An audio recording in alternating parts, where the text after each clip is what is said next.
Hello, I'm Ernst of AfriForum. The African Growth and Opportunity Act, or AGOA, is a US trade agreement that was enacted in the year 2000 to provide sub-Saharan African countries that meet certain criteria with duty-free access to the US market.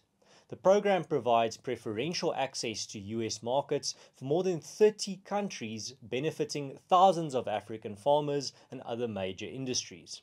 Recently, South Africa's participation in AGOA has come under threat due to a diplomatic crisis unfolding between its government and the Trump administration.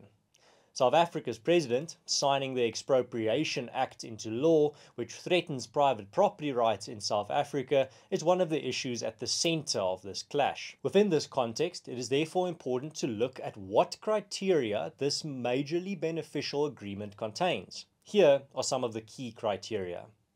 The country must have or is making progress towards establishing 1.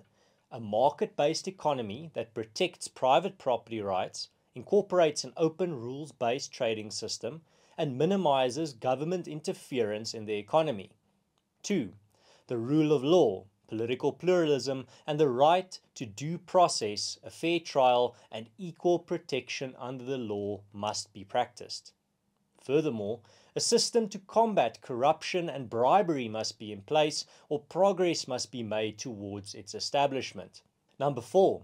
The country's government does not engage in gross violations of internationally recognized human rights or provide support for acts of international terrorism. Furthermore, that the government cooperates in international efforts to eliminate human rights violations and terrorist activities. Does the ANC meet these criteria? Let us know in the comments. It should be noted that there is a difference between wanting to see South Africa kicked out of AGOA and pointing out that the government's behavior and policies are making South Africa being kicked out of AGOA increasingly likely.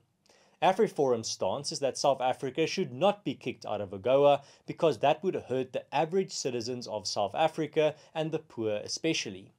If anyone is punished, it should be the politicians pushing policies and rhetoric that hurt the economy, that damage relations with major trading partners, and who jeopardize South Africa's participation in beneficial agreements like AGOA.